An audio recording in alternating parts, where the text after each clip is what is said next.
اللہ تبارک و تعالی اس دنیا کے اندر بہت سارے لوگوں کو منصب اور مقام عطا فرماتا ہے۔ بہت سارے لوگ ایسے ہوتے ہیں جنہیں اللہ تبارک و تعالی زندگی میں بڑے بڑے مواقع عطا کرتا ہے۔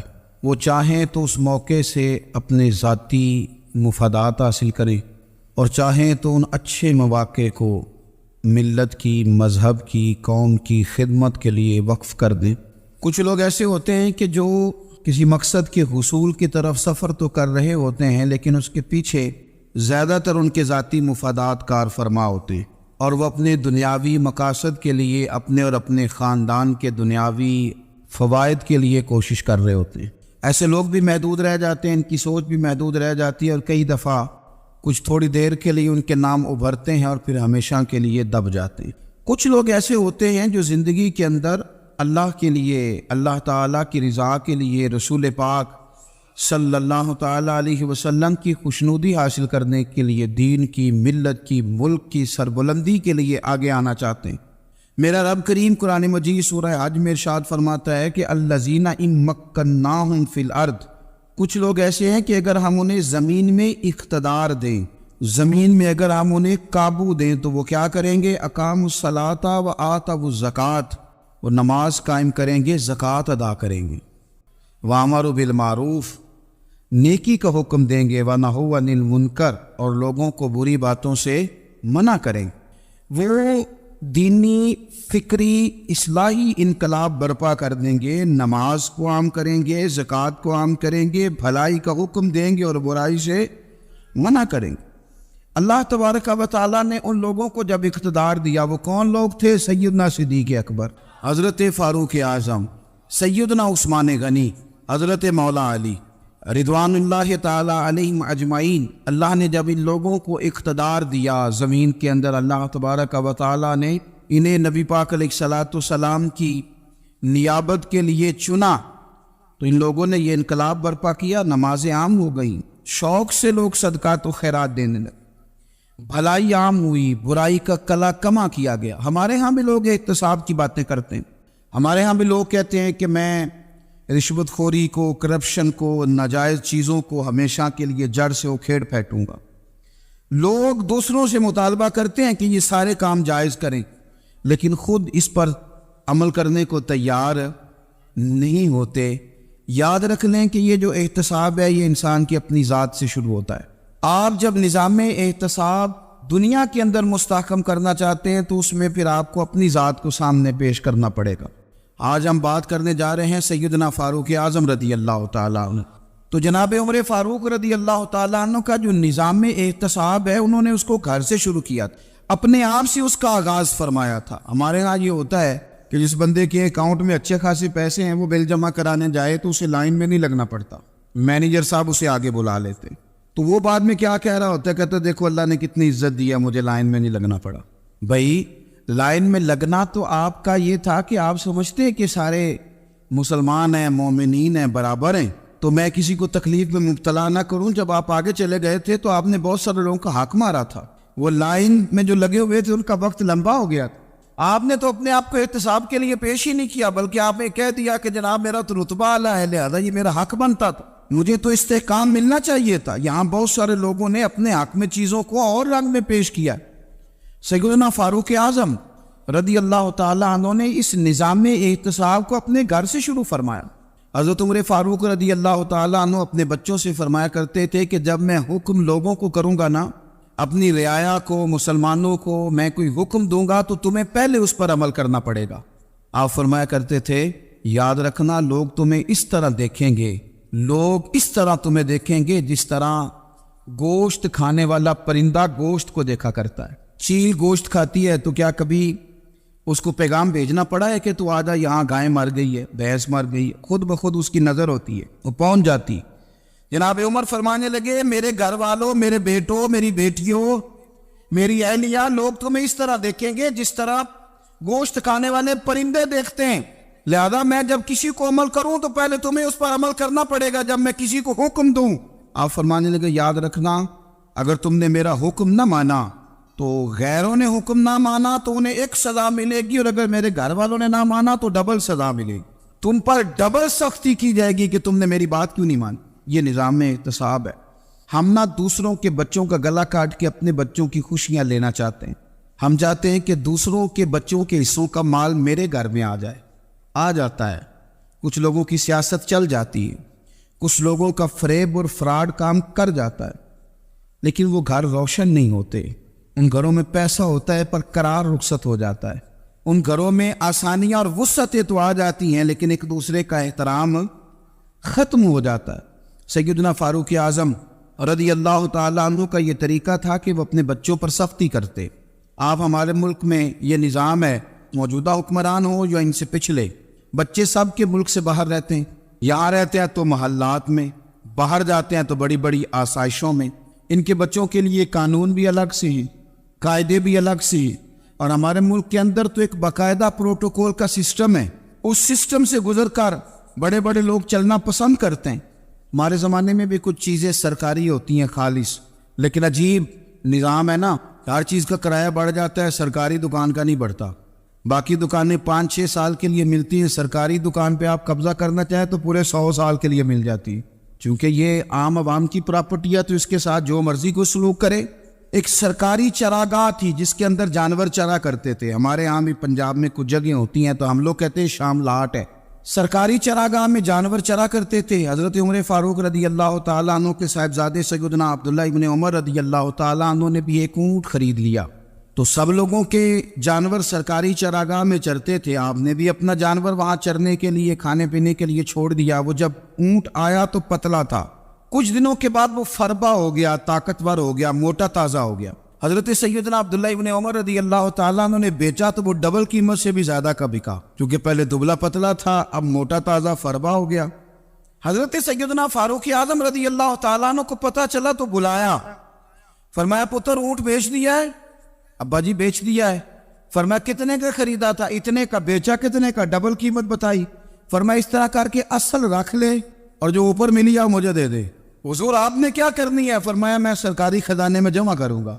حضور کیوں؟ فرمایا اس لیے کہ تیرا اونٹ سرکاری جگہ پہ چرا کرتا تھا، وہ گھاس سرکاری جگہ سے کھاتا تھا۔ حضور سب کے کھاتے؟ حضرت عبداللہ ابن عمر کہنے لگے سب کے کھاتے ہیں۔ آپ فرمانے لگے تو سب میں شامل نہیں ہے، تو امیر المومنین کا بیٹا ہے، تجھے میں یہ حق نہیں دے سکتا، تیرے اوپر تھوڑی سختی زیادہ کی جائے گی، تجھے یہ حق نہیں ملے گا۔ تو اپنے اونٹ کو چونکہ سرکاری چراگاہ میں چرایا کرتا تھا، لہذا تجھے وہ جو اصل رقم یہاں جمع کرانی پڑے گی۔ ہمارے تو بچے پہلی بات تو یہ ہے کہ بات ہی نہیں سنتے، یہ سب کے بچوں کی بات کر رہا ہوں، ٹیچر کے بچے ہوں، سیٹھ کے بچے ہوں، پیر کے بچے ہوں، امام صاحب کے بچے ہوں، کسی کے بچے ہوں، پہلے تو سنتے نہیں، اور اللہ خیر کرے اگر آپ کوئی سنانا چاہیں تو فوری طور پر وہ ہوم منسٹری کے پاس پہنچ جاتے، ان کی اماں ان کی وکیل بن جاتی، آپ کہہ ہی کچھ نہیں سکتے، حالات رخ بدل جاتے۔ اس کا نقصان یہ ہوتا ہے کہ ان کو تراشا نہیں جا سکتا، ان کو ہیرے نہیں بنایا جا سکتا، ان کے اوپر کچھ ایسی میل کچیل چڑھ جاتی ہے جو بڑی عجیب و غریب ہوتی۔ اور کچھ لوگ ایسے ہوتے ہیں جو خرابی کرنے میں بھی اپنا کردار ادا کرتے ہیں، خرابی کرنے میں، اور بڑے لوگوں سے منسلک ہونے کے لیے لوگ رستے تلاش کرتے ہیں، رستے۔ میں چونکہ چیزوں کا مطالعہ کرنے کا بڑا شوقین ہوں، تو میری والدہ داخل تھی کئی سال پہلے ہسپتال میں، تو مجھے اس ہسپتال میں کچھ دن رہنا پڑا، ایک پرائیویٹ ہاسپٹل تھا، تو اس میں انہوں نے جگہ جگہ لکھ کے لگایا تھا ملازمین کو بخشیش نہ دیں، ہم ان کو بڑی اچھی معقول تنخواہ دیتے ہیں، سیلری بڑی عمدہ ہے، تو لوگ بخشیش نہ دیں۔ میں نے جو مینجمنٹ کے لوگ تھے ہاسپٹل کی، ان میں سے ایک سے میں نے کہا کہ اگر کوئی بندہ اپنی خوشی سے دینا چاہے تو آپ نے بڑا موٹا لکھ کے لگایا برائے مہربانی ان کو بخشیش نہ دیں۔ اس نے بڑی قیمت، سادہ آدمی تھا پر میری بڑی اس نے مجھے بات بتائی، مجھے نفع ہوا۔ کہنے لگے مولوی صاحب جب کچھ امیر لوگ ہسپتال میں مریض لے کے آتے ہیں تو وہ صفائی والے کو پہلے ہی 500 روپیہ دکھا لیتے ہیں آتے ہی، پھر وہ جیسی آواز دیتے ہیں صفائی والے فٹافٹ اندر آتے ہیں، ان کا کمرہ صاف کرتے ہیں۔ تو سارے تو بیچارے اتنے مالدار نہیں ہوتے کہ آتے ہی پہلے کام والے کو 500 دیں۔ پھر نقصان کیا ہوتا ہے کہ یہ جن کی ذمہ داری ہے بہت ساری ڈیوٹیاں کرنے کی، یہ ڈیوٹی نہیں کرتے، یہ پلٹ کے ان کے طرف دیکھتے ہیں جن کے گھر سے سالن صحیح آتا ہے، ادھر ان کی توجہ زیادہ ہو جاتی ہے، جو نوٹ ان کو زیادہ دکھاتے ہیں، جو پھل لے کے آتے ہیں تو آدھا ان کو دیتے ہیں۔ تو ہم یہ کہتے ہیں یہ کام ہی نہ کرو، یہ اپنی تنخواہ پہ کام کریں تاکہ ہر آنے والے کا درد سمجھیں، ہر ایک کو یکساں یہ سروسز فراہم کریں۔ تو ہم یہ کام کرتے ہیں، ہم ایم پی اے کے اور کسی سے ہمارا تعلق نہ بنے تو ہم جناب اس کے ڈرائیور سے ہی تعلق بنا لیتے ہیں، ہم وہ جو آپریٹ کرنے والا ہوتا ہے ٹیلی فون اسی سے بڑا تعلق بناتے ہیں، اس کو مٹھائی کا ڈبہ جلدی پہنچا دیتے. تو اسی طرح سے بڑے لوگوں کی اولادوں کو بگاڑا جاتا ہے. حضرت عاصم بن عمر رضی اللہ تعالیٰ عنہ، یہ سیدنا فاروق اعظم کے بیٹے تھے، مصر گئے تو لوگوں کو پتا چلا حضرت عمر کے بیٹے آئے. لوگوں نے تحفے دیے، بڑی بڑی چیزیں آپ کو دی. حضرت عمر کا بیٹا آیا، بڑے گفٹ دیے. تو صاحبزادے واپس آئے تو ان کے پاس بڑے تحائف تھے. سیدنا عمر فاروق رضی اللہ تعالیٰ عنہ نے دیکھا تو فرمایا ادھر لانا تحفے. کہا بھائی لوگوں نے مجھے دیے ہیں. فرمایا تو نے کیوں بتایا تھا کہ میں امیر المومنین کا بیٹا ہوں؟ کہا حضور ان کو ویسے ہی پتہ چل گیا. فرمانے لگے پتر یہ تحفے تمہیں اس لیے ملے ہیں کہ تم امیر کے بیٹے ہو، یہ تحفے تمہارا حق نہیں، چونکہ تمہیں اس کرسی کی وجہ سے ملے ہیں اور یہ کرسی مسلمانوں کی ہے، لہذا یہ حق بھی مسلمانوں کا ہی ہے. یہ لا سارے مال غنیمت میں جمع کیے جائیں. آپ اپنے گھر سے جب احتساب شروع کرتے ہیں، اپنے گھر سے، اور یہ یاد رکھیں یہ جو لوگ آتے ہیں آپ کے بچوں کو نوازنے کے لیے، یہ انہیں خراب کرتے ہیں، بگاڑ پیدا کرتے ہیں، یہ عجیب و غریب سی چیزوں میں مبتلا کر دیتے ہیں، بچوں کا نقصان ہوتا ہے. کل کلام پھر جو شاپر اچھا لے کے آئے پیر صاحب کے بچے ذرا اس سے پیار سے ملتے ہیں، نقصان ہو جاتا ہے. یہ دستے نگر ہو جاتے ہیں، یہ لوگوں کی طرف جیتے ہیں، دوسروں پہ ڈیپینڈ کرنے لگتے ہیں. حضرت ابو موسیٰ اشعری رضی اللہ تعالیٰ عنہ نے پہلے تو ایک قلین بڑا سونا تھا، تو آپ نے حضرت عمر کے گھر بھیج دیا کہ چلو ان کے گھر میں ان کی اہلیہ بچھا لیں گی. کہیں سے تحفہ آیا. پھر وہ جس کمرے میں مال غنیمت اور خزانہ رکھا جاتا تھا اس کی صفائی کر رہے تھے تو ایک دینار مل گیا. تو وہ دینار بچے سارے جا رہے تھے تو ان میں سے حضرت عمر کے ایک بیٹے کو چھوٹے کو بلایا اور بلا کے کہا پتر یہ دینار لے لو. حضرت عمر نے دیکھا کہ بیٹے کے ہاتھ میں دینار بھی ہے اور گھر میں قالین بھی ہے. ایک موقع پہ وہ قالین گیا، ایک موقع پر بچے کو ایک دینار دیا. تو حضرت عمر اپنی اہلیہ سے پوچھنے لگے یہ کہاں سے آیا قالین؟ کہا جناب ابو موسیٰ اشعری رضی اللہ تعالیٰ عنہ نے بھیجا ہے. بیٹے سے پوچھا دینار کہاں سے آیا؟ کہا مجھے انہوں نے ہی دیا ہے. آپ نے وہ دینار بھی لیا اور قالین بھی لیا اور اس کو لپیٹا اور جناب ابو موسیٰ اشعری کو بلایا اور اتنے سخت ناراض تھے. فرمانے لگے ابو موسیٰ اشعری سے کہنا میرے پاس پیدل آئے، گھوڑے پہ نہ آئے. اور جب آئے حضرت ابو موسیٰ اشعری تو جناب عمر اتنے ناراض ہوئے کہ وہ قالین لپیٹ کر تو ان کے سر پہ مار دیا. فرمانے لگے پکڑو اپنا دینار، تمہیں پورے مدینے میں میرے بیٹے کے علاوہ کوئی اور نہیں ملے تھا جسے تم خراب کر سکو. میرا پتر ہی ملا تھا بگاڑنے کی، کس نے اجازت دی تم میرے بیٹے کو دینار دو؟ کیوں لائے تم میرے گھر میں قالین؟ حضرت عمر فاروق رضی اللہ تعالیٰ عنہ فرمانے لگے میں زمین پہ سونے کا عادی ہوں، زمین چٹیل بھی ہو تو رب کا بندہ بن کے سوتا ہوں تو اللہ مجھے آرام اور سکون کی نیند عطا فرما دیتا ہے. مجھے تمہارے مخملوں کی اور قالینوں کی ضرورت نہیں ہے. احتساب یہاں سے شروع ہوتا ہے بھائی. یاز ہم نہ اپنے گھر میں بیٹھ کے مایوس باتیں کرتے ہیں اور فلانے کے بچے کہاں پہنچ گئے، فلانے کے بعد بڑا پیسہ آ گیا، میں کچے مکان میں رہوں، میں یہ کروں، دیکھو مجھے نہیں سہولی. یہ تو آپ مایوسی والی باتیں کر رہے ہیں، یہ تو آپ کمزور باتیں کر رہے ہیں. یہ تو اس طرح کی باتیں تو ہارے ہوئے لوگ کرتے ہیں. اس طرح کا لب و لہجہ تو ان لوگوں کا ہوتا ہے جو احساس کمتری کا شکار ہوتے ہیں. یہ آپ نے کس طرح کا لب و لہجہ اور اپنے بچوں کو آپ بھکاری بنا رہے ہیں تاکہ دوسروں کو دیکھ کے تو مایوس ہو جائے. اٹھ باندھ کمر کیوں ڈرتا ہے، پھر دیکھو خدا کیا کرتا ہے. آپ کا جو احساس ہے وہ اتنا خوبصورت ہو، آپ کے لہجے کے اندر اس قدر ٹھہراؤ ہو، آپ کو اطمینان آ چکا ہو، اور آپ کے بچے کبھی بھی کمپیریزن نہ کریں اپنا کسی کے ساتھ، کبھی بھی انہیں کرنے نہ دیں. آپ کبھی وہ کبھی یہ بات نہ کریں کہ فلانے زیادہ اچھا کھاتے پیتے ہیں تو ہم کدھر ہیں، کرنے نہ دیں. انہیں بتائیں کہ بیٹا اپنی مٹی پہ چلنے کا سلیقہ سیکھو، سنگ مرمر پہ چلو گے تو پھسل جاؤ گے. ان کو بتائیں کہ جو تمہارے پاس ہے یہ خدا کا عطیہ ہے، اسی پر تم نے قناعت کرنی کبھی بھی. حضرت زید بن حارثہ سے نبی پاک صلی اللہ علیہ وسلم کو بڑا پیار تھا. پھر ان کے بیٹے حضور کے غلام زادے حضرت اسامہ بن زید کے ساتھ بھی حضور بڑا پیار کرتے. لیکن یہ تو مسلمہ حقیقت ہے نا کہ عظمت اور شان تو سیدنا فاروق اعظم کی زیادہ ہے. امت کا اتفاق ہے کہ نبیوں کے بعد سب سے بڑا درجہ جناب صدیق اکبر کا، اور پھر اللہ نے مقام عطا کیا حضرت فاروق اعظم کو. یہ بڑے لوگ تھے. ایک دفعہ مال تقسیم ہو رہا تھا تو حضرت عمر رضی اللہ تعالیٰ عنہ نے نا حضرت اسامہ بن زید کو 4000 دینار دیے اور اپنے بیٹے عبداللہ ابن عمر کو 3000 دینار دیے. تو حضرت عبداللہ ابن عمر گھر جا کے کہنے لگے ابا جی اسامہ میں وہ کون سی خوبی ہے جو میرے اندر نہیں، اور اسامہ کے باپ میں وہ کون سی خوبی ہے جو آپ کے اندر نہیں. تو حضرت عمر کی عاجزی دیکھیے. حالانکہ بالاتفاق دنیا جانتی ہے کہ جناب عمر فاروق رضی اللہ تعالیٰ عنہ افضل ہیں، پھر بھی پتہ اپنے بیٹے سے کیا کہتے ہیں؟ فرماتے ہیں وہ سن یار، وہ خدمت گزار ہیں نبی پاک کے، وہ بھی حضور کے گھر میں ڈیوٹی کرتے، نوکری کرتے، اور ان کے بیٹے بھی حضور کی نوکری کرتے، یہ خدمت گزار ہیں۔ فرمانے لگے اگر تو نے پوچھ لیا تو سن، پھر میری تو رائے یہ ہے کہ تیرے سے زیادہ اسامہ بن زید حضور کی نظر میں پیارے ہیں، اور اسامہ کا باپ تیرے باپ سے زیادہ نبی پاک کا پیارا ہے۔ کوئی کمپیریزن کرنے نہیں دیا، بچوں کو کسی ایسی جگہ کھڑے ہونے نہیں دیا۔ فرمایا یہ وجہ ہے، یہ انداز ہے کہ تو زیادہ پیارا ہے۔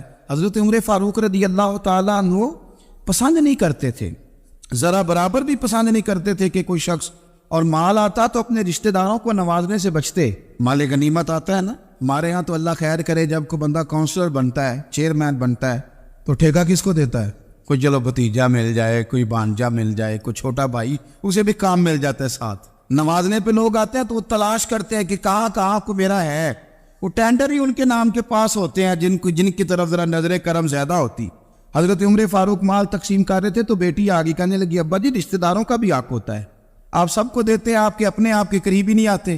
تو حضرت عمر فاروق نے کیا لفظ کہے، کیا حقیقت ہے، کیا حسن ہے۔ فرمانے لگے پتر یہ مال تیرے باپ کا نہیں، مسلمانوں کا ہے، جب تیرے باپ کا ذاتی مال ہوگا تو اپنے رشتہ داروں کو دے گا، یہ مسلمانوں کا مال ہے، یہ اسی حساب سے تقسیم ہوگا جو عدل کا حساب ہے، جو ترازو ٹھیک ہے۔ فرمایا تو مجھے یہ مشورہ نہ دے، یہ مسلمانوں کا مال۔ یہاں سے نظام میں احتساب شروع ہوتا ہے، یہاں سے انسان آگے بڑھتا ہے، اور پھر کوئی تکلف نہیں کسی پر حضرت عمر کا، کوئی چھوٹا ہے یا بڑا ہے۔ حضرت ابو سفیان رضی اللہ تعالیٰ عنہ سردار رہ چکے ہیں مکے کے، بڑے آدمی، لیکن نظام احتساب میں کوئی چھوٹا بڑا نہیں ہوتا۔ حضرت عمر فاروق مکہ مکرمہ گئے تو لوگوں نے کہا حضور جناب ابو سفیان نے نا گلی میں پتھر رکھے اور بہت سارے لوگوں کو رستوں میں تکلیف ہو رہی ہے، تو حضرت ابو سفیان رضی اللہ تعالیٰ عنہ سے بھی لوگ کہہ دیتے تو وہ بھی اٹھا دیتے، لیکن لوگوں نے چونکہ وہ سردار تھے، بڑے تھے، تو لوگوں نے ان سے کہا نہیں۔ حضرت عمر جب آئے تو کہا تو جناب عمر نے پرواہ نہیں کی، خود آئے جناب ابو سفیان سے کہا یہ پتھر آپ نے رکھے؟ کہا حضور ہاں۔ فرمایا یہ بھی اٹھائیے، یہ بھی اٹھائیے، یہ بھی اٹھائیے۔ جب وہ اٹھا رہے تھے تو حضرت عمر کہہ رہے تھے شکر نہیں اللہ کا کہ عمر کہہ رہے ہیں اور ابو سفیان مانتے جا رہے ہیں، شکر نہیں۔ یہ نظام احتساب ہے کہ بڑا ہو یا چھوٹا ہو، اس کو یہ حق حاصل نہیں ہے کہ مسلمانوں کو وہ کسی تکلیف میں کسی بھی صورت میں مبتلا کرے، کہیں بھی کسی جگہ بھی، اس کو یہ والی اجازت نہیں۔ حضرت سیدنا عمر فاروق رضی اللہ تعالیٰ عنہ۔ پھر ایک اور بات تھی، میں کئی دفعہ یہ بات کہتا ہوں اور مجھے ذاتی طور پر اس کا بڑا تجربہ ہے، کچھ لوگ نا خوشامد پسند ہو جاتے ہیں، بڑی عمدہ تعریف کرتے ہیں، اوئے ہوئے ہو پول باندھتے ہیں پورے، آپ کے پاس آئیں گے تو کہیں گے جناب آپ سے زیادہ اچھا بندہ ہی کوئی نہیں، تو وہ نا آپ سے کام نکلواتے ہیں، پھر وہ کسی دوسرے کے پاس جاتے ہیں تو اسی طرح کا رویہ وہ دوسروں کے ساتھ کرتے۔ یہ عام لوگوں میں بھی مرض ہوتا ہے، عام لوگوں میں۔ اور بادشاہ وہ بندہ اگر، پھر تو اس کا دل کرتا ہے میں اگر بادشاہ سلامت ہوں تو دو چار بندے دیہڑی پہ رکھ لوں پر میری تعریف ضرور کریں۔ پابندی ہوتی ہے، لوگ یہ کام بڑے شوق سے کرتے ہیں۔ اور شیخ سعدی فرمایا کرتے تھے لکڑی کو گھن کھا جاتی ہے اور بڑے لوگوں کو خوشامد کھا جاتی ہے خوشامد۔ حضرت عمر فاروق رضی اللہ تعالیٰ عنہ اس معاملے میں بھی بڑے مضبوط تھے۔ ویسے مجھے اور آپ کو اچھا کون لگتا ہے؟ ہماری غلطیاں بتانے والا؟ ہمارے ایسا فرمایا کرتے تھے اپنے دشمنوں کی باتوں پر بھی غور رکھو، تمہارے دشمن تمہیں نکھار دیتے ہیں، تمہارے اندر جو کوتاہیاں ہوتی ہیں وہ تمہیں پتہ چل جاتی ہیں کہ یہاں میری اصلاح ہو رہی، ان پر غور کرو وہ کیا کہتے ہیں۔ حضرت عمر فاروق کی تعریف کی ایک بندے نے، کمال تعریف کی، وہ اس کا خیال تھا کہ رزلٹ بڑا شاندار آئے گا، بادشاہ کی تعریف ہوتی تھی تو پھر تھیلی جاتی تھی اشرفیوں کی، کمال رزلٹ آئے گا۔ تو حضرت عمر جب وہ پوری کر چکا نا بات تو فرمانے لگے تو خود بھی ہلاک ہوا اور مجھے بھی ہلاک ہی کر دیا ہے، خود بھی تباہ ہوا ہے مجھے بھی تباہ کر دیا، کس طرح کی باتیں کر رہے۔ ایک بندہ اور آیا اور اس نے آ کے کہا کہ پوری امت میں سب سے افضل ہے فاروق اعظم آپ ہی ہیں۔ حضرت عمر فاروق فرمانے لگے تجھے تیری ماں روئے، ابو بکر تجھ سے بھی افضل تھے، تیرے باپ سے بھی افضل تھے، اور صدیق اکبر مجھ سے بھی افضل ہے اور میرے باپ سے بھی افضل ہے۔ یہ تو کس طرح کی بات کر رہا ہے؟ یہاں ہر شے ہضم نہیں ہو جاتی، فوری طور پہ لوگ ڈکار بھی پورا نہیں لیتے۔ قرآن مجید نے کہا فَلَا تُزَكُّوا أَنفُسَكُمْ هُوَ أَعْلَمُ بِمَنِ اتَّقَىٰ، اپنے منہ سے نہ کہو میں پاک صاف ہوں، اللہ زیادہ بہتر جانتا ہے کہ تم میں سے پرہیزگار کون ہے۔ اپنے منہ سے تعریفیں کرتے کراتے ہو، یہ مزاج چھوڑ دے۔ حضرت عمر رضی اللہ تعالیٰ عنہ پسند نہیں کرتے تھے۔ ایک آدمی نہ چلتا تھا وہاں تو بڑا متکبرانہ چال کے ساتھ چلتا، حضرت عمر نے دیکھا، یہاں تک احتساب فرماتے، زمین پہ زور زور سے پیر پٹکتا، چال بڑی اس کی متکبرانہ، لوگ بڑے پریشان ہوتے۔ حضرت عمر نے ایک دن سمجھایا، باز نہیں آیا، اگلے دن پہ درہ نکال لیا، لگائے 4 درے، فرمایا آج کے بعد نہ چلنا اس طرح مدینے میں پیر پٹک پٹک کے۔ اس وقت تو اسے غصہ لگا، لیکن کچھ دیر کے بعد نا جب غصہ اترا تو حضرت عمر کے پاس آیا، کہنے لگا حضور اللہ آپ کا بھلا کرے، آپ نے درے نہیں مارے، آپ نے تو شیطان بھگا دیا جو میرے ساتھ چمٹا ہوا تھا، چمٹا ہوا شیطان آپ نے مجھ سے بھگا دیا ہے۔ یاد رکھیں مسند امام احمد بن حنبل میں حدیث ہے، اللہ کے پیارے رسول صلی اللہ علیہ وسلم فرماتے ہیں جو دنیا میں متکبرانہ چال کے ساتھ چلتا ہے نا، قیامت کے دن وہ اللہ سے اس حال میں ملے گا کہ رب اس سے ناراض ہوگا۔ متکبرانہ چال سے نہیں چلیں گے۔ تو حضرت فاروق اعظم رضی اللہ تعالیٰ عنہ کا یہ طریقہ تھا کہ آپ خیال کرتے، اور پتہ کس طرح کا آپ کا مزاج تھا، فرماتے تھے تقسیم کرو، دوسروں کا بھی خیال رکھو۔ جس طرح بندہ دیوانہ وار نہیں لوگوں کا خیال رکھتا کہ بندہ بگڑے کوئی نہ، دیوانہ وار۔ کچھ لوگ تبلیغ کرتے ہیں رسمی، اور کچھ لوگ ایسے ہوتے ہیں جو لوگوں کی اصلاح میں دیوانے ہو جاتے، ان کی خواہش ہوتی ہے یہاں بھی بندہ ٹھیک ہو جائے، یہاں بھی بندہ ٹھیک ہو جائے، یہاں بھی بندہ ٹھیک۔ کچھ لوگ کڑی نگرانی کرتے ہیں کہ انسان بگڑنے نہ پائے۔ حضرت عمر فاروق رضی اللہ تعالیٰ عنہ نا گوشت والی دکان کے پیچھے جا کے بیٹھ گئے کئی دنوں تک۔ وہ کہنے لگا حضور یہاں کیا ہے؟ فرمایا تو اپنا کام کرنا۔ گوشت والی دکان پہ بیٹھے، کام کر اپنا، نگرانی کرنے لگے حضرت عمر۔ پھر آپ نے نا وہ بندے پکڑ لیے، کون؟ جو 2 دن مسلسل گوشت خریدنے آئے، پکڑ کے کھڑا کر لیا۔ فرمایا تو کل بھی گوشت لینے آیا تھا؟ حضور ہاں۔ فرمایا آج پھر کھائے گا؟ حضور جی۔ تو آپ فرمانے لگے کیا تیرے محلے سے غربت ختم ہو گئی ہے؟ تیرے رشتہ دار سارے پیٹ بھر کے کھاتے ہیں، تو 2 دن گوشت لینے آتا ہے۔ فرمایا آج کے بعد مسلسل گوشت لینے آیا تو درے سے ماروں گا، خبردار یہ کام نہ کرنا۔ یہاں تک نظام احتساب کا جب خیال رکھا جائے پھر حالات بگڑا نہیں کرتے، پھر وہ قابو میں رہا کرتے۔ حضرت عمر فاروق رضی اللہ تعالیٰ عنہ اس ترتیب کے ساتھ اصلاح کرتے، اس ترتیب کے ساتھ۔ سیدنا فاروق اعظم رضی اللہ تعالیٰ عنہ کی ایک بات آخر میں عرض کرنی ہے، وہ میں بھی اپنے اوپر لاگو کروں، آپ بھی غور کریں۔ حضرت عمر فاروق رضی اللہ تعالیٰ عنہ نے نا خط لکھا حضرت ابو موسیٰ اشعری کو۔ آپ فرمانے لگے یاد رکھنا جو گورنر، جو امیر اپنے رب کریم کی فرما برداری کرتا رہتا ہے نا، اس کی رعایا بھی اس کی فرما برداری کرتی، اور جو لوگ اپنے رب کریم کی فرما برداری چھوڑ دیتے ہیں پھر جنہوں نے ان کی فرما برداری کرنی ہوتی ہے وہ ان کی فرما برداری چھوڑ دیتے۔ آپ نے سپہ سالاروں کو خط لکھے تھے، فوج کے جو جرنیل تھے، کمانڈو تھے، ان کو خط لکھے تھے، فرمایا جو سپاہی نماز نہیں پڑھتا اسے فوج سے نکال دو، اور ساتھ لکھا تھا یاد رکھو جو رب کا وفادار نہیں وہ ہمارا کیسے ہو سکتا ہے، نکال دو ان لوگوں کو، فوج سے الگ کر دو۔ ہم آج جو بے پناہ پریشان ہیں، ہمارے بچے بات نہیں مانتے، شاگرد بات نہیں مانتے، ہم شکوے کرتے ہیں، بے ادبی بڑھ گئی۔ ادب کے ساتھ میں گزارش کروں گا بڑوں کی بارگاہوں میں، جو میری طرح کے بڑے بنے ہوئے ہیں، بزرگوں سے نہیں بات کرتا، ان سے میں کہوں گا کہ ہمیں ایک دفعہ اپنے اوپر بھی تو غور کر لینا چاہیے، کہیں ایسا تو نہیں ہے کہ ہم جب تک اللہ تعالیٰ کے فرما بردار تھے، جب تک ہم تقوی کے معیار پر تھے، ہماری بات ماننے والے ہماری بات مان رہے تھے، کہیں ایسا تو نہیں کہ ہم اس معیار سے ہل گئے ہیں تو اب جو ہمارے فرما بردار تھے وہاں سے ہل گئے۔ حضرت عمر رضی اللہ تعالیٰ عنہ فرمایا کرتے تھے کہ لوگوں کو عجب میں مبتلا نہیں ہونا چاہیے، خود پسندی کا جو ماحول ہوتا ہے اس سے لوگوں کو ہمیشہ نکلنا چاہیے۔ حضرت عمر کے ایک صاحبزادے نے کنگھی کر لی، اچھا لباس پہن لیا تو درہ مارا جناب عمر نے، تو آپ کی بیٹی کہنے لگی ابا یہ تو بالکل جائز ہے، اچھے کپڑے پہننا، اچھا لباس پہننا اور سر میں کنگھی کر لینا، اس پر درہ کیوں مار دیا؟ تو آپ فرمانے لگے بیٹا یہ خود پسندی میں مبتلا ہونے لگا تھا، یہ اپنے آپ کو بہت بھلا سمجھنے لگا تھا، اس کا خیال تھا کہ میں ہی ہوں، میرے علاوہ کوئی نہیں، یہ اس مقام پہ جا رہا تھا جہاں اس کی تربیت رک جاتی، اس لیے درہ مارا ہے۔ ایک دفعہ حکومتی معاملات کے اندر آپ کی اہلیہ نے مشورہ دینا چاہا، بڑے کام بیویاں نہیں کرتی، بڑے بڑے معاملات میں مداخلت نہیں کرتی۔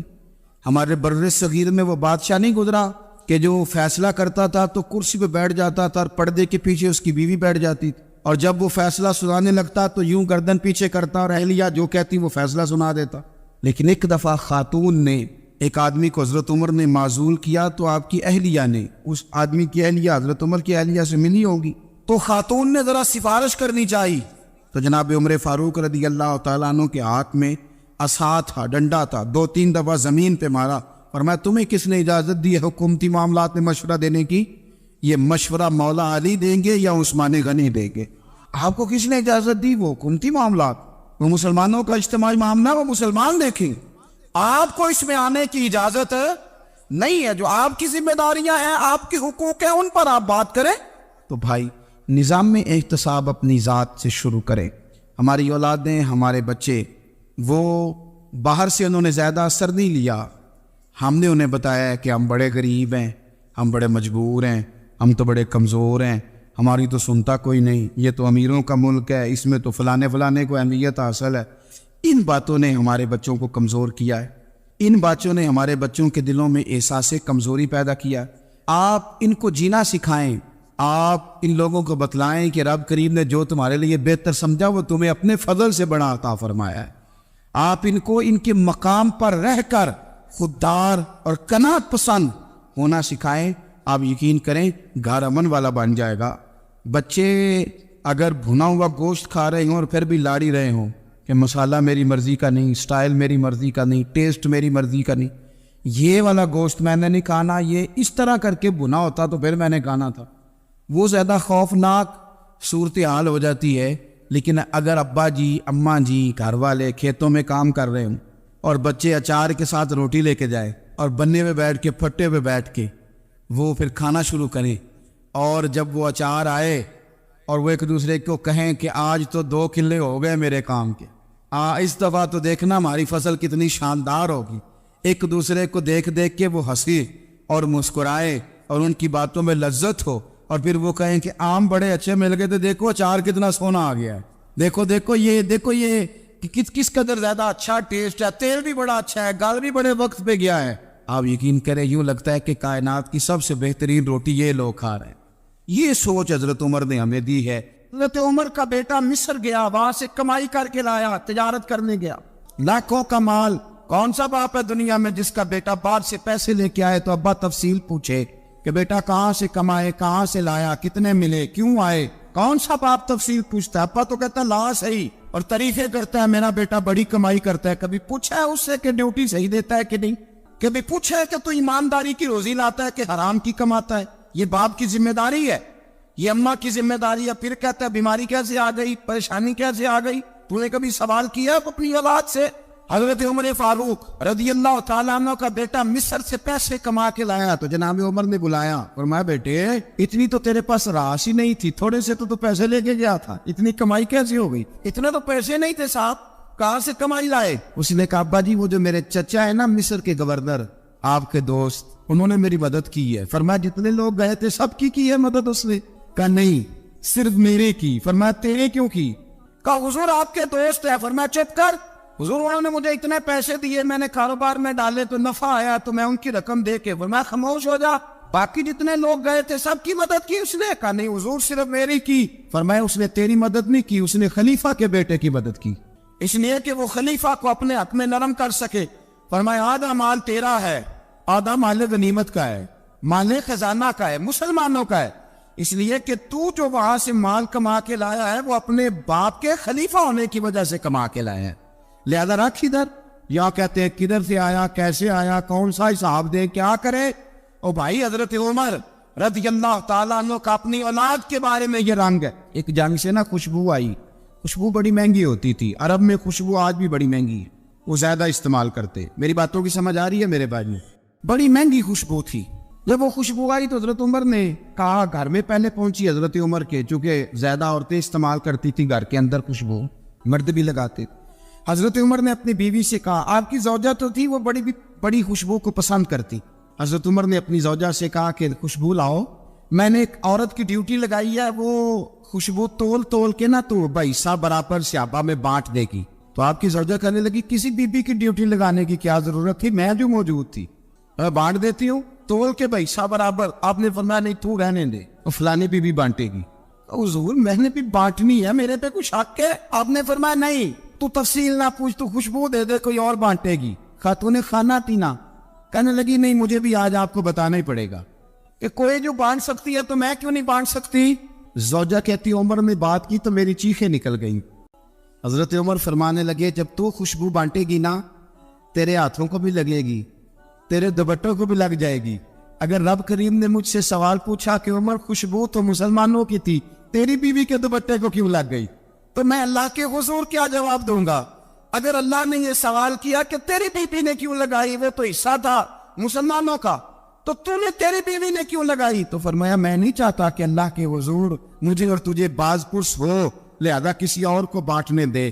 زوجہ روئی اور تڑپ کے کہنے لگی عمر مجھے لگتا ہے صبح قیامت بھی تیری بیوی ہونے کی وجہ سے اللہ مجھے جنت عطا فرما دے گا, تیری زوجہ ہونے کی برکت سے. بھائی یہ معیار رکھا, خدا کی قسم ایسا شخص تاریخ میں دوبارہ نہیں آیا. اتنا بڑا آدمی, اتنا بڑا شخص, اتنا بڑا آدمی, اور پھر رنگ یہ ہے کہ عمر 22 لاکھ مربع میل کا حکمران, اور کھجور کے درخت کے نیچے مٹی کا ڈیلا لے کے سو گئے ہیں, پرواہ کوئی نہیں, کوئی مسئلہ ہی نہیں. 2 غلام ساتھ بیٹھے, ایک روٹی حضرت عمر نے گھر سے منگوائی, تھوڑا سا سرکہ, تو غلام کہنے لگے ہم نے بھی کھانی ہے. فرمایا کوئی حرج نہیں, روٹی کو پیٹ بھر کے کھانا ضروری تو نہیں, 3 حصوں میں بانٹ لیتے. ایک آدمی آیا ہوا تھا مصر کا رہنے والا ملنے کے لیے, اس نے پوچھا عمر کدھر ہے, تو کہا وہ ادھر جاؤ مسجد میں بیٹھے ہوں گے, اور واپس آیا تو کہنے لگا وہاں تو 3 غلام بیٹھے, ایک روٹی بانٹ بانٹ کے کھا رہے ہیں, لگتا ہے کئی دنوں سے روٹی نہیں ملی. کہا 3 غلام تو کوئی نہیں, وہاں 2 ہی تھے, تیسرے تو امیر المومنین تھے. اس نے کہا نہیں 3 غلام ہیں, کپڑے بھی ایک طرح کے پہنے ہوئے, بلکہ 2 کے تو پھر صحیح ہے, تیسرے کے تو زیادہ ماڑے ہیں. کپڑے بھی ایک طرح کے, کھانا پینا بھی ایک طرح کا, اور ان کا نشست برخاست بھی ایک طرح کی ہے, لہذا کوئی فرق نہیں. حضرت ابو ہریرہ کہتے ہیں میں لے کے آیا, اور جناب عمر کو جب میں نے کچی زمین میں تہمت سمیٹ بیٹھے دیکھا تو میں رو پڑا. میں نے اس مصر سے آنے والے کو کہا تو اس کے جلوے دیکھ, اگر اس کی ذات میں اتنا حسن ہے تو محمد عربی کا مقام کیا ہوگا, مقام غور. 10 محرم کو لوگ دیگے پکائیں گے نا, ہم بھی پکائیں گے انشاءاللہ, یہاں بھی پروگرام ہوگا. تو 10 محرم کو جو دیگ پکنی ہے تو ایسا نہیں ہو سکتا کہ 1 محرم کو حضرت عمر کے نام کی بھی کوئی پک جائے. اگر امام حسن حسین کے نام کی دیگیں پکے تو جو امام حسن حسین کے سے پیار کرنے والے ہیں, جو امام حسن حسین سے ہم لوگوں نے بھی عجیب رٹا اپنایا ہے نا, ہم لوگ بات کا ایک پہلو دیکھتے ہیں دوسرا نہیں دیکھتے. حضرت امام حسن اور حسین کو بھی نبی پاک نے شہید کہا, اور جناب عمر کو بھی رسول اللہ نے خود شہید فرمایا. فرمایا شہید ہے, خود فرمایا اپنی زبان سے کہ یہ شہید ہے, خود میرا عمر شہید ہے. تو ان کے نام کی دیگ نہیں پکنی چاہیے, اس طرف نہیں ہماری توجہ ہونی چاہیے. اور اہل بیت نبوی, یہ بات میں پہلے بھی کرتا ہوں, آج پھر کرنا ضروری سمجھتا ہوں. اہل بیت کا پیار سن لو کان کھول کے, اہل بیت کا پیار اگر ہمیں کسی نے سکھایا ہے تو سیدنا عمر فاروق نے سکھایا ہے. اہل بیت نبوت کی محبت اگر کسی نے سکھائی ہے تو کس نے سکھائی ہے؟ بول کے بتائیے. حضرت عمر نے. اہل بیت کا پیار ہمیں حضرت عمر نے بول کر کے سکھایا ہے. بھائی یاد رکھے, کسی کی طاقت نہیں تھی دم مارنے کی حضرت عمر کے سامنے, طاقت ہی نہیں تھی. کیسر و کسرا کانپ جاتے تھے, جرأت ہی نہیں کرتے تھے حضرت. اور ہمارے تو تعلقات بڑے ہیں نا غیروں سے. حضرت ابو موسیٰ اشعری رضی اللہ تعالیٰ عنہ فرماتے ہیں میرا منشی عیسائی تھا, وہ کاتب کہتے تھے وہ لوگ, میرا حساب کتاب عیسائی تھا. تو فرماتے ایک دن میں نے وہ سارا حساب کتاب لین دین کے حضرت عمر کو دکھائے تو فرمانے لگے جس میں لکھے ہیں اس کو بلاؤ. کہنے لگے وہ ضرور مسجد نہیں آ سکتا. کیوں نہیں آ سکتا؟ کہنے لگے وہ عیسائی ہے. کہتے ہیں حضرت عمر جلال میں آ گئے. آپ فرمانے لگے جنہیں رب دور کرتا ہے تم کیوں قریب کرتے ہو, جنہیں اللہ دور کرتا ہے. فرمایا تم غیروں کو اگر عہدے دو گے تو اپنوں کا کیا بنے گا؟ اگر تم غیروں کو عہدے دو گے تو اپنوں کا. ہم نے غیروں کو عہدے دیے تو دیکھا نا اپنے کس طرح کاٹے جا رہے ہیں. غیروں کو جو عہدے دے دیے, جرانے سارے غیروں سے روز دعویٰ ہوتا ہے چین ہمارا سجن ہے, چین ہمارا دوست ہے. او بھائی دوست ہے تو اس سے کہو نا کہ برما تو تمہاری ایک چھوٹی سی ریاست ہے, چین کے بغیر تو وہ سانس بھی نہیں لے سکتا. اس کو کہو نا اس حکومت پہ دباؤ ڈالے. لیکن ہم لوگوں نے غیروں کو عہدے دیے تو اپنے پس گئے. حضرت عمر کہتے تھے ذمی کا ہم ادب کریں گے, ذمی کافر کا ہم, ایسا کافر جو مسلمان ریاست کو قبول کرے, بدامنی نہ پھیلائے. ایک آدمی کو آپ نے دیکھا آنکھوں سے نابینا ہے اور بھیک مانگ رہا ہے, تو حضرت عمر کو نظر آ گیا. فرمایا کون ہو؟ اس نے کہا میں یہودی ہوں. فرمایا بھیک کیوں مانگتی ہو؟ کہا جب تک تندرست تھا مسلمانوں کو جزیہ دیتا تھا, بوڑھا ہو گیا ہوں کیا کروں. حضرت عمر نے گھوڑے کی پشت پہ بٹھایا, کافر کو گھوڑے کی پشت پہ بٹھایا اور بٹھا کے مدینے لائے. حضرت علی شیر خدا وزیر خزانہ تھے. فرمایا علی اس کا وظیفہ جاری کرو. کہا یہ کون ہے؟ فرمایا یہ یہودی ہے لیکن یہ ہمیں جزیہ دیتا رہا, بوڑھا ہو گیا بیچارہ, بھیک مانگنے پہ مجبور ہے, ہماری حکومت کے اندر رہتا ہے, اس کا پورا وظیفہ جتنا خرچہ اتنا وظیفہ لگاؤ. حضرت علی کہتے ہیں میں وظیفہ لگا رہا تھا اور وہ میرے نبی کا کلمہ پڑھ رہا تھا, وہ رسول اللہ کا کلمہ پڑھ رہا تھا. یہ مزاج, یہ نہیں کہ کافر. حضرت عمر نے گورنروں کو خط لکھے تھے کہ زبردستی کسی کو مسلمان نہیں کرنا, جہاں ان کی عبادت گاہیں بنی ہو گرانی نہیں, کوئی مندر کوئی گرجا ضائع نہیں کرنا. اسلام سب کو جینے کا موقع دیتا ہے, پر بے ایمانو ظالمو بدذاتو تمہیں یہ کہتا ہے کہ ہم تمہیں جینے کا موقع دیتے, تم بھی مسلمانوں کو جینے کا موقع دو. امام حسن ملنے, آپ یقین کریں میں جب اس واقعہ کو پڑھتا ہوں تو میرا دل جھوم جاتا ہے. میں کہتا ہوں یار ڈاٹا ہونا اپنی جگہ پہ, عشق ہونا اپنی جگہ پہ, انسان کا باوقار ہونا اپنی جگہ. جہاں کھڑے ہونا تھا وہاں یہ کھڑے ہوتے تھے, اور جہاں جھکنا تھا وہاں یہ. ان لوگوں میں اقبال نے کہا تھا تیری نگاہ ناز سے دونوں مراد پا گئے, عقلِ غیاب و جستجو عشق حضور و اس طرح. جہاں اگر آیا ہے سامنے کیسر و کسرا تو عمر جیسا دلیر کوئی نہیں, اگر سامنے آیا ایران کا بادشاہ تو عمر جیسا تگڑا کوئی نہیں, اگر آیا ہے سامنے غسان کا بادشاہ تو عمر جیسا عادل کوئی نہیں. لیکن اگر علی کا بیٹا آیا ہے, اگر فاطمہ کے لال پارے آئے ہیں, تو پھر فاروق اعظم سے جیسا محب کوئی نہیں, پھر ان سے جیسا پیار کرنے والا کوئی نہیں. اندر بیٹھے ہیں جناب عمر, اندر تنہائی میں کچھ وزیروں سے گفتگو ہو رہی ہے, میٹنگیں جاری ہے. آپ کے بیٹے ملنے آئے جناب عبداللہ ابن عمر, ابا جی ملنے آئے. بات ٹھہرو, بات کر رہا ہوں, کوئی نہ اندر آئے. صاحبزادہ باہر کھڑا ہے. تھوڑی دیر گزری تو امام حسن بھی آ گئے. کون آئے؟ آپ کو عجب ملے گا امام صاحب کا نام لینے سے, وہ سردار ہے جنتیوں. حسن تیری نسل پاک میں ہے بچہ بچہ نور کا, تو ہے نور تیرا سب کرانا. امام حسن آئے تو حضرت عبداللہ ابن عمر کو دروازے پہ کھڑے دیکھا. کامر المومنین کہاں ہیں؟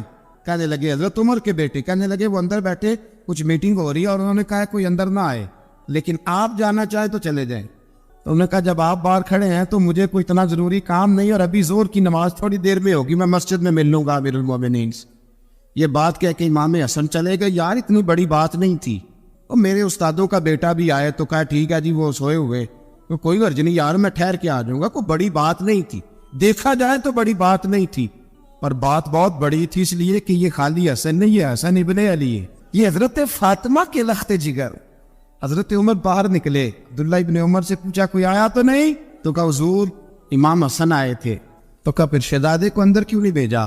کہا میں نے کہا تھا. وہ کہنے لگے اگر امیر المومنین مصروف ہیں تو میں ظہر میں مل لوں گا. حضرت عمر رونے لگے. فرمایا بیٹے تو نے اچھا نہیں کیا. پھر مسجد نہیں گئے, سیدھے امام حسن کے دروازے دستک دی. امام حسن باہر آئے. کہا شہزادے آئے تھے تو ملے کیوں نہیں؟ تو امام حسن کہنے لگے حضور آپ کا اپنا بیٹا دروازے پہ کھڑا تھا, اور منع بھی کیا تھا آپ نے, تو میں زور میں مل لیتا. حضرت امام حسن فرماتے جوش جذبات میں جناب عمر نے سر سے پگڑی اتار دی. جوش جذبات کہنے لگے حسن میرے بیٹے کا اور آپ کا کیا مقابلہ؟ کیا اس کی ماں کا نام فاطمہ الزہرا ہے؟ کیا اس کی نانی کا نام خدیجہ الکبریٰ ہے؟ کیا اس کے نانے کا نام محمد مصطفیٰ ہے؟ آپ کا اور اس کا کیا مقابلہ؟ پھر رو پڑے اور کہنے لگے بیٹے میں مکے کے صحراؤں میں اونٹ چرایا کرتا تھا, یہ جو میرے سر پر عزت کے بال ہیں یہ تیرے نانے کے اگائے ہوئے. میں مکے کے خبردار شہزادے خبردار. او بھائی اہل بیت نبوت کے ادب کا رنگ اگر سکھایا ہے تو سیدنا عمر نے سکھایا ہے. حضرت عمر فاروق اتھارٹی ہے, اسلام کی اتھارٹی. یکم محرم حضرت عمر کی شہادت ہے. یہودی بول اٹھا, کافر بول اٹھا. اگر 6 مہینے عمر دنیا میں اور رہتے تو دنیا میں کوئی کافر موجود نہ ہوتا. 6 مہینے. اور جب اس بطل جلیل کا جنازہ اٹھا, اللہ بخاری پڑھیے نا, اللہم ارزقنا شہادت فی سبیلک, اللہ بسترے کی موت نہ دینا, شہادت کی دینا. عمر شہید ہوئے, مسجد نبوی میں نماز پڑھاتے, اور جب جنازہ اٹھا تو مدینے کا پھر پیچھے جو دلیر بچے وہ مولا علی تھے. جناب عمر کا جنازہ اٹھا تو سب سے پہلی آئے جو نکلی وہ حضرت علی کی زبان سے نکلی, اور حضرت ساری داڑھی سور سے بھر گئی. لوگوں نے کہا کہ علی کیا ہوا؟ فرمانے لگے تم دیکھ نہیں رہے جنازہ کس کا اٹھا ہے؟ پلٹ کے دیکھو تو صحیح، تم پتہ نہیں یہ کون گیا ہے؟ کہ حضور کیا ہوا؟ آپ فرمانے لگے عمر اس طرح کے کام کر کے گیا ہے، اب ان کے رستوں پہ کون چلے گا؟ کون اس کے جگر راہ وفا میں نقش ایسے چھوڑ آیا ہوں، میں جس منزل سے گزرا ہوں وہ اب تک یاد کرتی ہے۔ حضرت علی حضرت عمر کے جنازے پہ کھڑے ہو کے کہتے ہیں اللہ مجھے اس طرح کے عمل کرنے کی توفیق دے جس طرح کے عمر کر کے گیا۔ میرے بھائی قتل عزیز، قتل حریت، حضرت عمر رضی اللہ تعالیٰ عنہ جو اپنی زندگی انقلاب والی گزار کے گئے۔ عمر جب دنیا سے گئے تو 80 دینار کا قرضہ تھا، 22 لاکھ مربع میل کا حکمران، اور اپنے بیٹے سے کہنے لگے بیٹے کوشش کرنا تیرے خاندان والے مل کے میرا قرضہ اتار دے، میری قبر پہ بوجھ نہ رہے، اور اگر خاندان والے مدد نہ کریں تو میرے دوستوں سے بات کرنا، وہ مدد نہ کرے تو پھر علی سے بات کر لوں۔ ان کا پیار آپس میں اتنا، اور تو اختلاف ثابت کر رہا ہے۔ 80 دینار کا قرضہ چھوڑ کر حضرت عمر دنیا سے گئے، اور جاتی دفعہ کہہ گئے میرے بعد میرے بچوں کو حکومت کے مشورے میں بھی شامل نہ کرنا، حکومت کے مشورے میں بھی میری اولاد شامل نہ ہو۔ اتنا بڑا شخص اتنا بڑا رنگ دے کے یکم محرم کو جب عمر فاروق کا وصال ہوا تو بیٹے سے کہنے لگی اماں عائشہ سے جا کے کہو میرا بھی نبی پاک کے روزے میں دفن ہونے کو دل کرتا ہے۔ ایک قبر کی جگہ ہے اماں جی نے اپنے لیے رکھی ہے، بخاری یا بخاری۔ حضرت عائشہ کے پاس صاحبزادے گئے، کہنے لگے اماں جی عمر کو زخم لگ گیا ہے، حالت بڑی پریشانی والی ہے۔ وہ کہتے ہیں اگر اماں اجازت دے۔ سید عائشہ رو پڑی، فرمانے لگی کہ اپنی قبر کی جگہ تو نہیں نہ کسی کو دیتا، پر عمر نے کمال ہی بڑا کیا، اسے کہو جاؤ گنبد خضرا میں قیامت تک جو مصطفیٰ پہ اور ابو بکر پہ سلام پڑے گا وہ تجھ پہ بھی سلام پڑھ کے جائے، جاؤ میں نے جگہ دی۔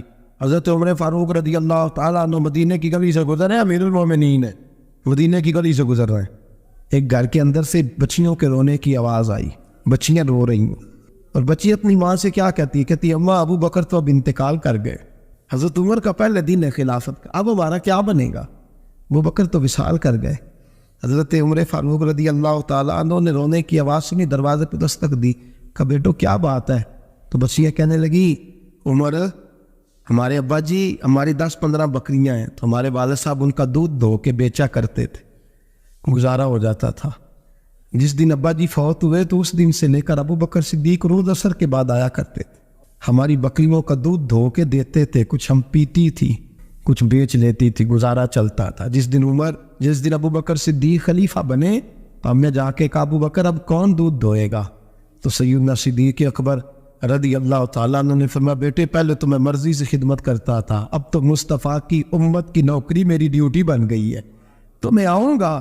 بچیاں رو رہی ہیں، حضرت عمر کو بتاتی ہے، کہتی ہیں ابو بکر چلے گئے ہیں تو ہم پریشان ہیں، یتیم ہیں، لوارث ہیں، بھائی کوئی نہیں، کون آئے گا، کون دیکھ بھال کرے گا؟ حضرت عمر فاروق گھٹنوں کے مل زمین پہ بیٹھ گئے، ان چھوٹی چھوٹی بچیوں کو سینے سے لگایا، فرمانے لگے میں ابو بکر کا کیا کروں، میرے لیے رستے بڑے مشکل کر گیا ہے، میں اس کے کس بادشاہ وقت ہو کے وہ غریبوں کے گھروں میں آ کے ان کی بکریوں کا دودھ بھی دھوتا تھا، امیر المومنین ہو کے یہ رنگ بھی تھا، اور میں بیٹیوں فکر نہ کرنا، جب تک عمر زندہ رہے گا عمر آتا رہے گا، یہ نوکری کرتا رہے گا۔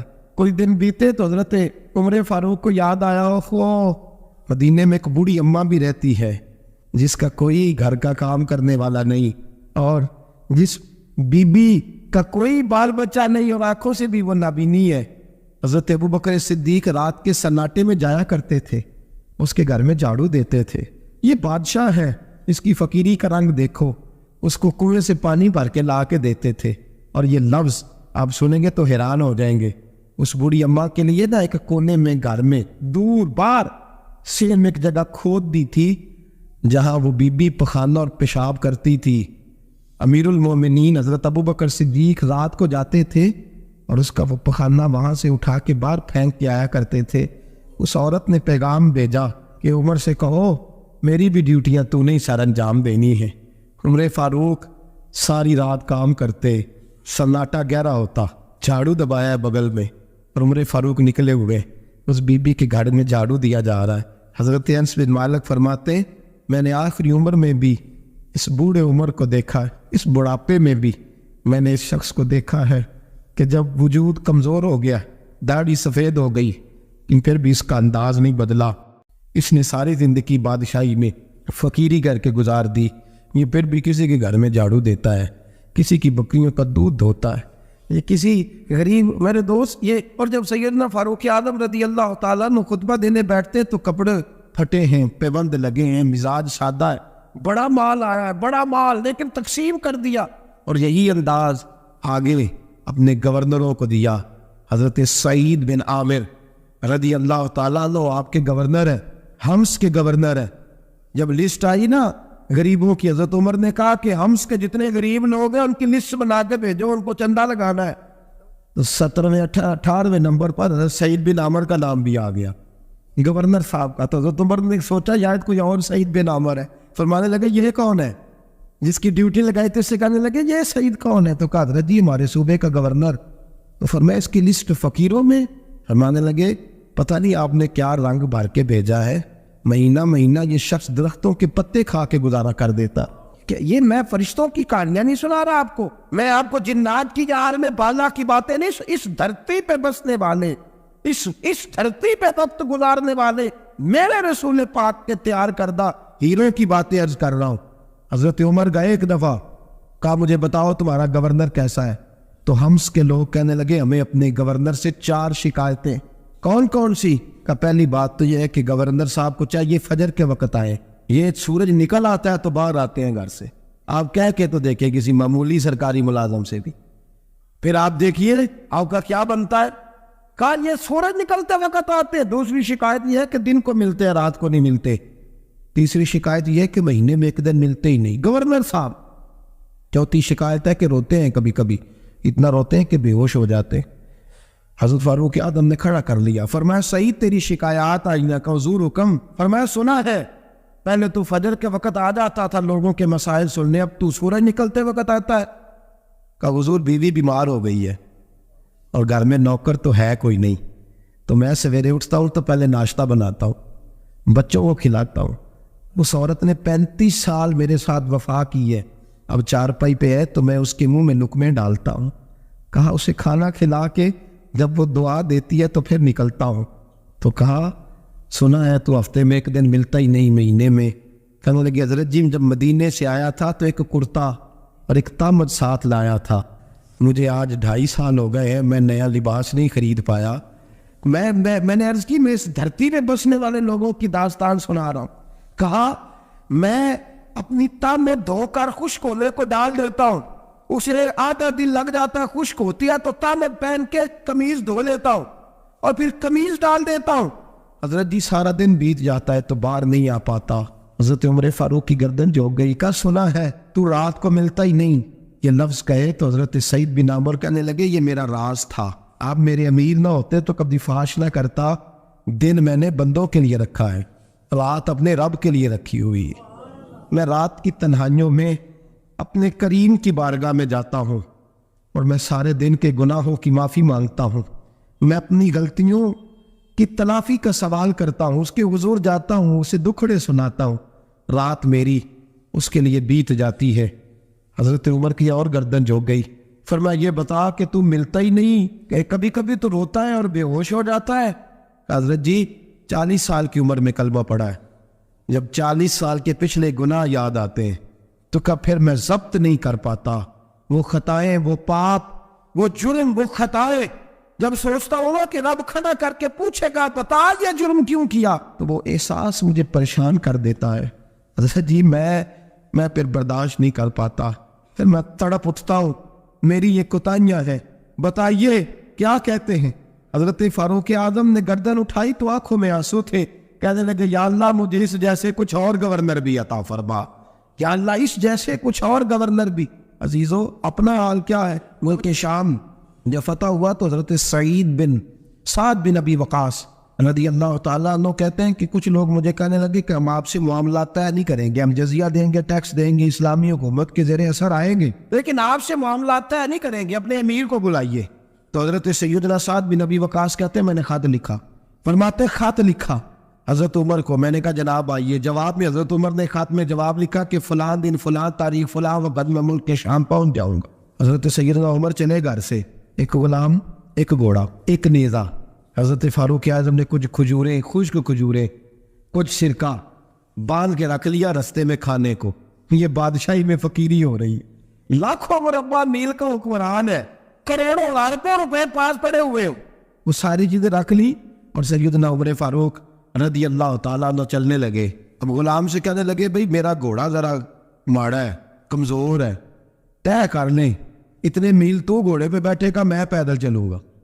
پھر اتنے میل میں گھوڑے پہ بیٹھوں گا، تو پیدل چلے گا. ملک کے شام پہنچنے کا وقت آ گیا. جب وقت آیا تو پیدل چلنے کی سواری حضرت عمر کی تھی، ان کی باری تھی پیدل چلنے کی، اور سواری پر سوار ہونے کی باری غلام کی تھی. تو یہ لوگ رشتے کرتے ہیں نا تو کرائے کی کار لے کے چلے جاتے ہیں. بعد میں وہ پوچھتے ہیں کہ تسی تے کار تے آئے سو. ہم اپنے آپ کو بنانے کے لیے جھوٹی اناج بھی خریدنی پڑے تو خریدنے سے ہم پرہیز. ہم جو بتاتے ہیں وہ ہم ہوتے نہیں، اور جو ہوتے ہیں وہ ہم بتاتے ہیں. حضرت سیدنا عمر فاروق رضی اللہ تعالیٰ عنہ سواری پہ غلام ہے، خود پیدل ہے. اور حال کیا ہے؟ بارش ہوئی تھی تو کچھ پانی کھڑا تھا چھوٹے چھوٹے جوہڑوں میں، چھوٹے چھوٹے تالاب بنے ہوئے تھے، پانی کھڑا تھا. تو حضرت عمر فاروق رضی اللہ تعالیٰ چمڑے کے جوتے پہنے، وہ جوتے دونوں اتار کے تو بغل میں دبا لیے. حضرت سعد بن ابی وقاص فرماتے ہیں اسی بغل میں نیزہ رکھ لیا اور تامت تھوڑا اونچا کر لیا کہ پانی سے چلنا ہے، اور غلام کو گھوڑے پہ بٹھایا ہے اور گھوڑے کی لگام پکڑی ہے تو یوں پیچھے رکھی ہوئی ہے. اور حضرت سیدنا فاروق اعظم رضی اللہ تعالیٰ عنہ آ رہے ہیں. غلام کہنے لگا حضور لوگ دیکھ رہے ہیں، مہربانی کریں بیٹھ جائیں. فرمانے لگے نہیں باری تیری ہے، تو ہی بیٹھے گا. اس نے کہا حضور نہیں وہ تو ٹھیک ہے، کوئی باری فرض تو نہیں نہ ہو گئی، آپ مہربانی کریں آپ آ جائیں، ذرا لوگ آ رہے ہیں. فرمایا تمہیں کہا تھا. غلام کا تھا میں نے تیسری دفعہ کہا تو حضرت عمر نے جلال سے دیکھا، اور جناب عمر کا جلال تو زمین کانپنے لگ جاتی تھی. کہتے ہیں کہا حضور آپ آ جائیں، تو کہتے تجھے کہا ہے نا چپ کر کے بیٹھا رہے. کہتے ہیں میں گھوڑے پہ ہی کانپنے لگا. غلام اب حضرت سعد بن ابی وقاص کہتے ہیں سورج غروب ہو رہا تھا، شعائیں پانی میں پڑ رہی تھی. حضرت عمر پانی سے میں نے غور سے دیکھا تو دوڑا گیا. جا کے نا بچے نہیں مشورہ دیتے ابا جی کو، ابا جی آج نہیں کری دا دور بدل گیا جے. کہتے میں دوڑا گیا اور جا کر کے حضرت سیدنا عمر فاروق کو کہا حضور مہربانی کریں، ٹھیک ہے آپ کی درویشی سے کون آگاہ نہیں، وزیر کھڑے ہیں، سفیر کھڑے ہیں، بڑے بڑے عمراء، بڑے بڑے ملکوں کے حکمران ہیں، آپ مہربانی کریں یہ تام ذرا نیچا کریں، اور جوتا پہن لیں، اگر خراب ہو گیا تو اللہ نیا بھی دے دے گا، اور مہربانی کریں ذرا غلام کو کہیں نیچے آ جائے. حضرت عمر کہنے لگے تمہیں کیا تکلیف ہے؟ کہا حضرت جی وہ وزیر مشیر کھڑے ہیں، یہودی ہیں، عیسائی ہیں، نجرانی ہیں، وہ بڑے بڑے مذاہب کے بڑے بڑے ملکوں کے، آپ کا بڑا نام سنا ہے. حضرت سیدنا سعد بن ابی وقاص فرماتے ہیں میرے ساتھ اتنا ترش رویہ حضرت عمر کا پہلے کبھی نہیں ہوا. کہتے ہیں ماتھے پہ شکن آیا اور کہنے لگا تجھے تیری مار ہوئے، ان 4 لوگوں کے لیے میں اپنے نبی کا طریقہ چھوڑ دوں، ان 4 دنیا داروں کے لیے نبی پاک کا طریقہ چھوڑ دوں. فرمانے لگے سر سے پگڑی اتاری حضرت عمر نے جلال میں، فرمانے لگے میرے سر پہ جو بار ہے نا یہ مجھے کسی دنیا دار نے نہیں دیے، یہ ساری عزتیں مجھے آمنہ کے نام دے عطا فرمائی ہے، اور میں ہوں محبوب کا طریقہ ان 4 لوگوں کی خاطر چھوڑ دوں. فرمایا قرآن کہتا ہے ان اللہ یامر بالعدل والاحسان، جب میں نے خود عدل کا تقاضا یہ رکھا ہے کہ کبھی وہ بیٹھے گا کبھی میں بیٹھوں گا، باری اس کیا تو میں کیسے بیٹھ جاؤں. حضرت سعد بن ابی وقاص فرماتے ہیں اسی درویشی میں سلام اس پر کہ جس نے بادشاہی میں فقیری کی. کہتے ہیں اسی درویشی میں حضرت عمر پہنچے تو جو پہلے ڈرا کرتے تھے جب حضرت عمر آئے تو انہیں کامتے بھی دیکھا، رعب اور بڑھ گیا، ان کے دلوں کے اندر حضرت عمر کا دبدبا اور بڑھ گیا، اور میرے کانوں میں کہنے لگے سعد پہلے سنا تھا لیکن دنیا سچی کہتی ہے جو حال محمد اور محمد کے غلاموں کا ہے صلی اللہ علیہ وہ دنیا میں دوسرا کوئی حاصل کر سکتا. آج ہمارے پروٹوکول، ہمارے دبدبے، ہماری انا پرستیاں، ہمارے دعوے، ہمارے طریقے، میرے عزیزوں لوگ ہمیں آ کے مثال دیتے ہیں، کہتے ہیں یورپ کی فلاں گلی میں یہ ہوتا ہے. میں نے کہا وہ گرد راہ کو نہیں پہنچ سکتے، یہ ساری چیزوں تو میرے مصطفیٰ کے غلاموں سے حاصل کی ہیں لوگ، ہم نے چھوڑ دی، غیروں نے اپنا لی. خدا را اپنی زندگی میں تبدیلی لائیں. درویشی، سادگی، بے تکلفی، یہ زندگی حسین ہوتی ہے، یہ زندگی سکون والی ہوتی ہے، یہ زندگی اچھی ہوتی ہے، یہ فرحت اور تازگی والی ہوتی ہے. اپنے آپ کو ان تکلیفوں اور آلائشوں میں مبتلا نہ کرے. اگر اللہ مال دے، عزت دے، دولت دے، اللہ تعالیٰ نفاست عطا کرے تو پھر اپنے آپ کو سادہ کریں، آزاد کریں، کھلی ہوئی کتاب بنا کے اپنے آپ کو رکھیں۔ مجھے ایک بچہ کہنے لگا حضرت جی جب بھی آتے ہیں آپ کہیں بیٹھے مل جاتے ہیں، ہم کسی کو لا کے کہتے ہیں جناب حضرت جی بڑے مصروف ہیں اور آپ یہاں آگ تاپ رہے ہیں جلا کے، مہربانی فرمائیں۔ میں نے کہا یار 2-4 دن تو بن سور کے بیٹھنا بندے کے لیے آسان ہوتا ہے، سارا دن ملمت سازی کر کے رکھنا اتنا آسان کام ہو تو ویسے بھی بندہ جو ہو وہ نظر آئے تو اس کے لیے زیادہ بہتر ہوتا ہے، جو ہو وہ دکھائی دے، وہ زندگی آسان ہو جاتی ہے، بہتر ہو جاتی ہے۔ اور ویسے بھی جو کھلی ہوئی کتاب ہوتی ہے اس میں لوگ مشکوک نہیں ہوتے، جو بندی ہوئی ہوتی ہے نا اس میں لوگوں کو خبر نہیں ہوتی کہ نہ جانے یہ کیا معاملہ ہے۔ میرے عزیزو اپنے آپ کو بے تکلف بنائے۔ بے تکلف سے مراد یہ نہیں کہ جیسے بے تکلفی ہم نے ایک غلط چیز کا نام بے تکلفی رکھ دیا ہے کہ جو آدمی بات بات پہ ٹھٹھا کرے، بات بات میں مذاق کرے وہ بے تکلف ہوتا ہے۔ یہ تو بے تکلفی اسلام اس کو پسند ہی نہیں۔ بے تکلفی سے مراد یہ ہے کہ جھوٹی انا نہیں بنائے، جھوٹے معاملات اپنے گرد نہیں اوڑے۔ اپنی اگر اللہ آپ کو بہت زیادہ مال و دولت دیتا ہے تو جتنا وہ مولانا رومی کہتے ہیں جتنا ٹہنی پہ پھل زیادہ لگتا ہے نا اتنی وہ ٹہنی جھک جاتی ہے، جو اکڑی ہوتی ہے سمجھو وہ خالی ہوتی ہے۔ اگر آپ پھلدار ہیں تو پھر آپ کو جھکے، پھر آپ کو با اخلاق ہونا چاہیے، با محبت ہونا چاہیے، پیار والا ہونا چاہیے۔ زندگی میں اس چیز کو ضرور اپنائیے۔ بڑے لوگ وہی ہوتے ہیں جن کا کردار بڑا ہوتا ہے، بڑے وہی ہوتے ہیں جن کی بات بڑی ہوتی ہے۔ کوئی باتوں سے اور پروٹوکول سے کبھی بڑا نہیں ہوتا، ہمیشہ مدحت خیر الانام میں گزرے۔ دعا ہے یوں اور درود و سلام میں گزرے۔ آخر دعویٰ الحمدللہ۔